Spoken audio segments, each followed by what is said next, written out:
그분이 없으면 더 집중될 수 있을 거예요. 그분이 있으니까 제대로 이 문제를 제기하지 못하는 겁니다. 한동훈 무소속 의원이 장동혁 국민의힘 대표를 겨냥해 사퇴를 촉구했습니다. 오늘 본회의 전 국회를 찾은 한 의원. 투표용지 부족 사태를 계기로 연일 전면 재선거를 주장하며 당력 집중을 외치는 장 대표를 향해 그분이라고 칭하며 그가 없을수록 당력이 더 모일 것이라고 진단했습니다. 또 6.3 지방선거 패배 이후 당내 사퇴 요구에도 장 대표가 자리를 지키고 있는 것과 관련해 보수 정치를 우습게 만들고 있다며 공개 비판했습니다. 보수는 재건돼야 하고 그 보수 재건의 걸림돌로 작용해 온 것이 장동혁 대표입니다. 이제 물러날 때를 알아야 한다라고 저는 생각해요. 정점식 국민의힘 신임 원내대표 당선에 축하난을 보냈는데 이에 대해 한 의원은 보수 재건에 공감하는 모든 분과 함께 가고 싶다는 생각이라고 밝혔습니다. 어제 정 원내대표는 한 의원의 복당 가능성과 관련해 보수의 한 축을 형성하고 있는 분이라며 복당 의사를 밝힌다면 심사숙고해야 될 문제라고 말한 바 있습니다. 한동훈이 오히려 정점식 이번 신임 원내대표에게 그 난을 보냈다는 얘기가 있더라고요. 네. 그러니까 아니 한동훈 전 대표, 한동훈 의원이 정점식 신임 원내대표에게 네. 왜 난을 왜 보내요? 이제 복당을 하고 싶다라는 신호 발송이다라고 저는 생각을 하는데. 그래요? 이제 복당을 해서 이제 다시 보수 재건하는 것이 자신의 사명이다라고 생각하는 이제 한동훈 의원이시지 않습니까? 예. 근데 이제 그거를 배신자를 막아야 한다라는 또 사명을 갖고 있는 게 우리 장동혁 대표고, 그것에 대해서 이제 지금 자기 목소리를 내고 있는 모습이 이제 난으로 표현이 되었다라고 생각되어지고, 그러니까 사실은 이번에 한동훈이 어쨌든 입성을 하고, 그리고 그 우리 평택에서 그렇죠. 국민의힘이 당선이 네. 됐죠. 그때 후보 이름 유이동. 오늘 우리가 갑자기 이름이 자꾸 생각이 안 나는데 유이동 의원이 원래 유승민 쪽에 이제 계열이지 않습니까? 그러니까 새로운 판이 이제 짜지려고 하는 건 맞는 것 같아요. 그래서 이것들 한번 좀 지켜볼 필요가 있고, 또 가장 또 우리의 고민이었던 정부 뼈 아픈 오세훈 시장이 또 들어왔지 않습니까? 그래서 이것들이 이제 새롭게 판으로 짜지는데 자기 목소리를 이제 장동혁 대표는 하려고 하는 거고, 그때 때마침 나온 게 이 부정선거론에 뒷받침되는 송관이의 문제 사태가 생겼다라고 보여집니다. 아니 근데 그 한동훈 난에 대해서 제가 좀 재밌는 얘기를 들었는데, 그러니까 지금 이 국민의힘 내부에서 한동훈의 난이라고 지금 불리고 있고, 한동훈의 난, 한동훈의 난. 네. 그리고 난이라고 하는 것은 윗사람이 아랫사람에게 야 네가 당선이 돼서 축하한다 라는 의미로 뭐 대통령이 보내든 뭐 이런 식으로 보내는 거 아닙니까? 근데 한동훈 자기가 뭐라고 무소속인 주제에 평의원이고 무소속 의원이고, 그렇죠. 너무 자의식 과잉이다. 자기 지금 굉장히 대통령의 지위로서, 대통령을 버금가는 지위로서 내가 너에게 원내대표에게 난을 하사하노라 라는 의미로 지금 해석을 하고 국민의힘 내부자들이 굉장히 부글부글 하더라고요. 그러니까 아니 이게 사실 난이라 하면 진짜 딱 그 의미인데, 그 의미인데 본인이 뭐라고 전 대표라서 보낸 건지 아니죠. 초선 의원이잖아요. 자의식 과잉이죠. 그렇군요. 정점식에게 손짓을 보낸 것이다. 뭐 복당을 약간 이제 의식해서 보낸 것이다. 뭐 이렇게 이슈를 해석을 하더라고요. 한동훈의 당선, 그리고 오늘 국회에 나오는 모습에서 뉴스 보고 있는 분들이, 제가 이제 쓱 지나가는데 뉴스를 보다가 에이 뭐 이러시는 분들 몇 분 있던데 어땠어요? 지금 바로 저 장면입니다. 국회로 텐도를 걸어 들어오고 한동훈이라는 이름이 저리킨 자리가 또 생기고요. 노영희 변호사는 어떻게 평가하십니까? 일단 한동훈 의원에게 일단 축하한다는 말을 해주고 싶고요. 그 다음에 한동훈 의원이 정치적으로 매우 성숙해진 걸 보여줬다. 예전보다? 예전보다. 그리고 정말로 이제 밑바닥부터 그 정서가 어떻게 움직여지고 내가 이 사람들을 어떤 식으로 다가가야지 이 사람들이 나에게 손을 내미는가를 이제 좀 많이 정말 터득하고 잘 아는 사람이 되었다라는 생각이 좀 들고요. 이제 그럼에도 불구하고 한동훈 의원이 이런 식으로 이제 정치에 입문을 함으로써 결과론적으로는 본인이 그동안에 걸어왔던 길에 대해서 뭔가 내가 참 잘했어. 난 역시 훌륭한 사람이야라고 생각할까봐 사실은 좀 불안한 마음도 있고, 또 저는 한동훈 의원이 당선되는데 가장 큰 기여를 한 사람들은 친한계 패널들이라고 생각해요. 이 방송계 국민의힘의 사람들이 이제 점점 망가지면서 모든 방송은 아니지만 뭐 대부분의 방송에서 찐 국민의힘 사람들보다는 친한계 패널들이 전부 다 이 보수 패널들의 자리를 전부 다 차지하고 있었거든요. 그러면서 그분들이 계속해서 엄청나게 한동훈이라고 하는 사람을 미화시키는 작업에 오랫동안 정말 참전을 했었었고, 실제 그분들이 또 합리적인 부분도 있었었고, 이제 그러다 보니까 사람들이 이 한동훈이라고 하는 사람에 대한 사실 선거운동이라고 하는 거는 이번 선거운동 기간뿐만이 아니라 그 탄핵 국면, 비상기업 국면부터 지금까지 계속 이어져 왔다라고. 그러니까 한동훈의 부족함을 그 패널들이 채웠다. 패널들이 엄청나게 약간의 가스라이팅 비슷하게 우리들에게 해준 그런 부분들이 좀 있다고 생각을 해서, 이게 앞으로 우리들이 좀 생각해봐야 될 문제구나라고 하는 걸 이번에 제가 절실히 느꼈어요.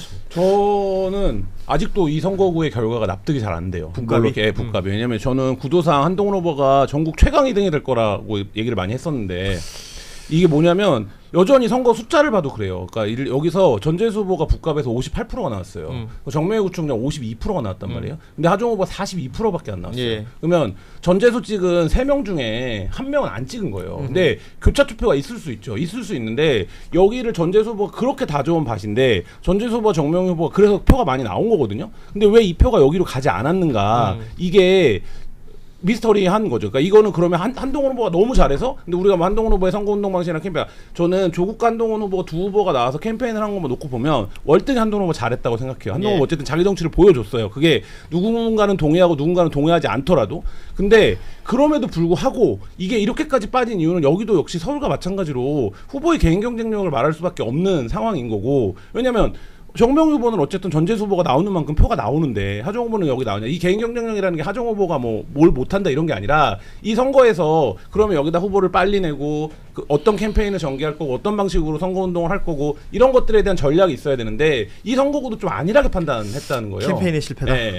그러니까 그게 적용되는 거고, 그러니까 예를 들면 그런데 뭐 충남 공주 부여라든지 이런 데는 거기서 박수현 의원을 대체할 수 있는 사람은 사실 없어요. 그러니까 워낙에 거기서 탁월하게 그 이겨서 됐기 때문에 도지사까지 올라간 거잖아요. 그러니까 그런 몇몇 지역이 있어요. 근데 이게 급하게 준비된 선거다 보니까 그런 지역에서 사람이 못 나가는 건 어쩔 수 없는데, 여기는 굉장히 주목받는 접전지였고 민주당 정도 규모에 되는 정당에서 여기에 이 접전지에 내고 정책 상징성이나 여러 가지를 감안하면 최소한 당선이 되게 만들어야 되는데, 거기서 나올 수 있는 맥스의 표가 58%까지가 있는데 민주당 표가 여기서 낸 후보가 42%밖에 못 얻었다? 이거는 어떻게 설명을 하더라도 선거 전략에 문제가 있었다라고밖에 설명이 안 되는 거죠. 예.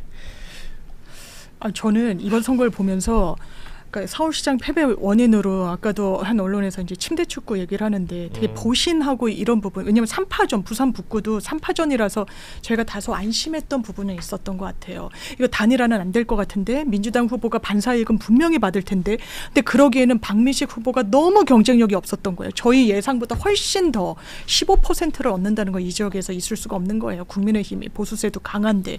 그러니까 막판에는 보수 유권자층에서는 사표 방지 심리 가 강력하게 작동을 해가지고 이거 그냥 내 한 표 버리느니 한동훈 주겠다라고 한 부분이 있고, 한동훈 후보가 저는 선거 캠페인 잘했다고 생각하지 않습니다. 그 지역에 상당히 많은 갈등을 야기했다라고 생각해요. 그렇죠. 그거는 지워지지 않는다라고 생각하고, 그럼에도 불구하고 거물이라는 부분이 주는 그 신선함을 그 유권자분들이 느끼신 것 같고, 거기에 비해서 비교적 후발주자로 뛰기 시작한 하정우 후보가 좀 더 빨리 나왔으면 이런 부분에 대한 아쉬움은 남는 거죠. 말씀 주신 대로. 저는 그래도 하정우라는 사람을 발견할 수 있었던 계기가 됐고요. 맞습니다. 하정우가 너무 늦게 사실은 이제 마음을 그쪽으로 나가겠다고 결심을 해가지고 너무 늦게 시작한 부분이 있어서 저는 5일만 더 먼저 출마하겠다고 결정을 했었으면 좀 달라졌을 것 같고, 처음에 약간 헛발질한 부분들이 이제 그 당에서 좀 제대로 서포팅을 못 해줘서 그런 부분들이 있었기 때문에, 저는 근데 그 이후에 하정우라는 사람이 변모하고 학습하는 이 능력이 엄청나게 뛰어나다는 걸 보여줬거든요.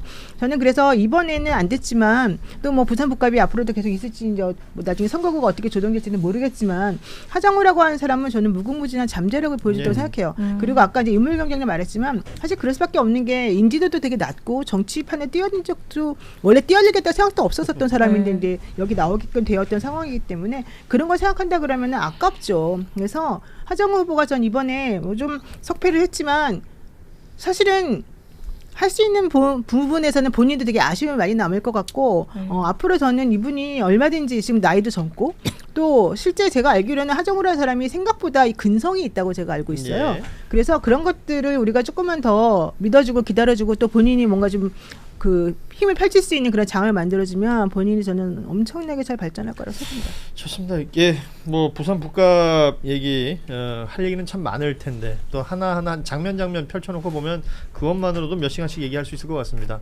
다만 이제 한동훈이라는 정치인이 이제 원내로 입성을 하면서 국민의힘의 리더십, 복당은 뭐 본인이 계속해서 천명했던 거라서 가능하다면 어느 타이밍이 될지, 그러면 장동혁 지도부와는 어떻게 될지 요 얘기만 좀 짧게 한번 해볼까요? 일단 쉽지 않죠. 쉽지 않고요. 그러니까 원내대표 선거 결과에 달려 있죠. 근데 원내대표 선거에서 그게 쟁점이 되겠죠. 한동훈을 예. 이제 어떻게 할 것이냐. 오늘 송은석 원대가 이제 사퇴를 의사를 밝혔고 우리 당도 새 출발이 필요하다 뭐 네. 이런 메시지를 냈거든요.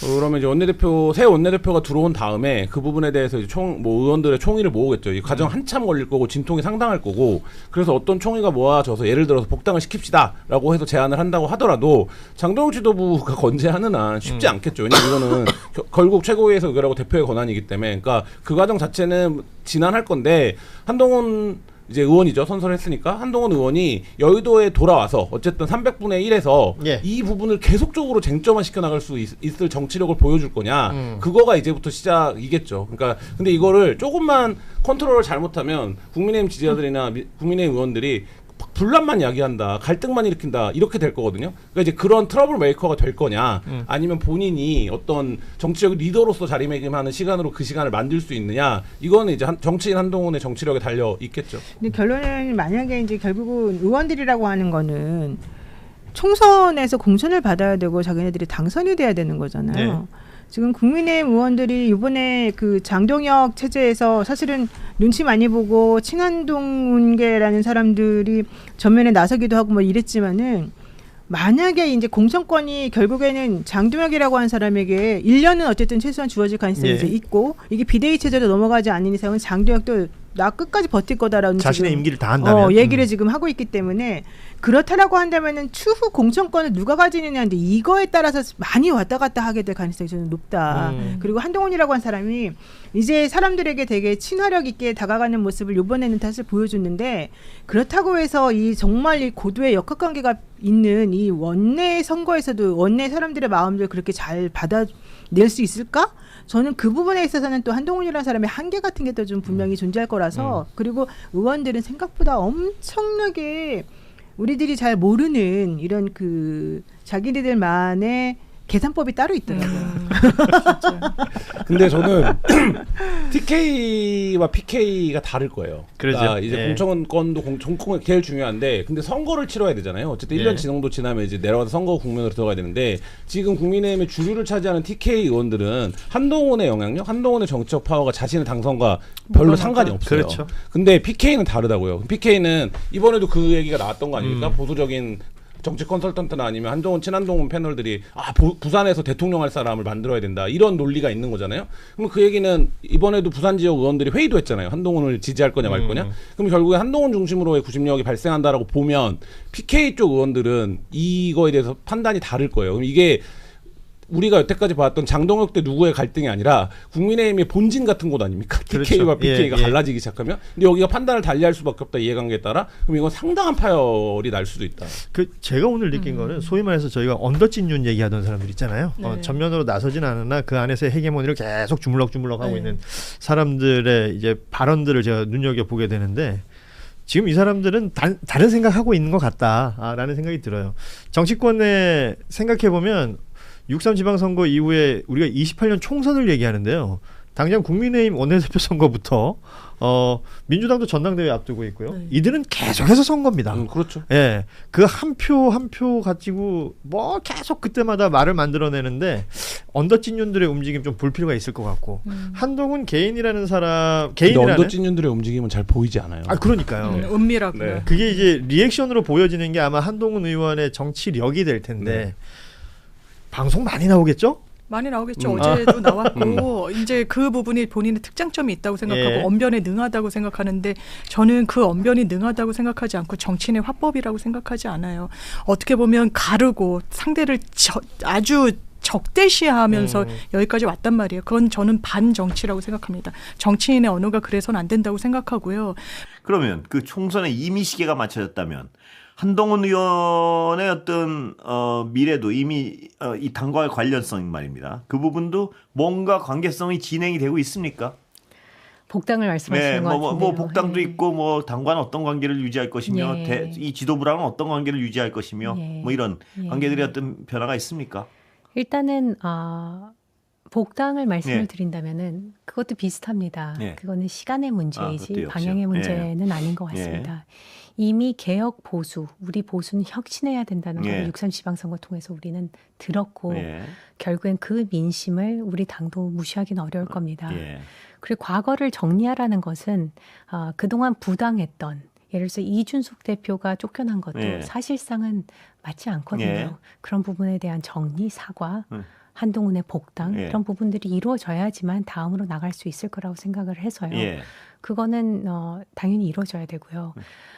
그리고 당과의 거리를 한동훈 의원도 더 가까이 해야 되는 부분이 있습니다. 본인의 리더십을 발휘해서 외연 확장.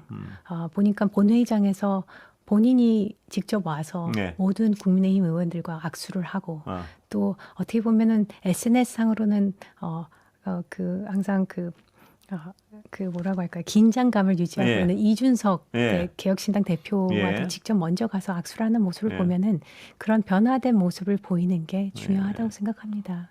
이준석 말씀하셨으니까요. 이준석 개혁신당 의원하고는 어떤 관계를 나가게 되나요? 앞으로? 글쎄요. 근데 그 소신파, 소장파 어떻게 정의할지는 모르겠지만요. 개혁 보수파는 아직은 국민의힘에서는 마이너입니다. 그러면은 소수이기 때문에 모두와 손을 잡아야 됩니다. 이준석 대표, 오세훈 시장, 한동훈계, 뭐 유승민께까지도 우리가 힘을 합쳐서 이 당을 건강하게 만들어야 되고 물론 이준석 대표는 개혁신당 대표이긴 하지만 그런 보수의 올바른 방향에 대해서 결코 뭐 그거에 반하는 그런 움직임을 보일 것 같지는 않아서요. 다 손을 잡아야죠. 손을 잡아야 되고 아까 통합 움직임도 말씀하셨는데 그러나 한동훈 의원이요. 이번에 어떤 큰 정치적인 성과를 이뤘음에도 불구하고 당내에 약간 어떤 비토의 감정 이런 건 분명히 있습니다. 어떻게 보세요? 많이 없어졌어요. 그래요? 그게 이번 일을 계기로요. 두 가지 계신 것 같습니다. 하나는 장동혁 대표에 대한 반감이 많아지면서 한동훈이라는 사람이 재조명이 된 것 같습니다. 보수에서. 두 번째는 말씀하신 북구갑에서의 그런 정말 절실한 모습들, 우리가 보지 못한 모습들, 심지어 오늘 아마 홍준표 전 시장께서도 얘기할 정도니까요. 그런 부분들, 이런 부분들이 비토를 많이 낮춘 것 같고 우리는 함께 가야 된다. 사실은 110명의 국민의힘 의원들을 다 바뀐다고 해서 국민의힘이 개혁되냐? 전 그렇다고 생각하지 않습니다. 결국에는 대의를 탑재해야지만 내가 다시 재선이든 삼선이든 당선될 수 있다는 그런 시스템 변화가 필요하거든요. 그런 차원에서 우리가 이제는 그런 목소리들을 내야 되겠죠.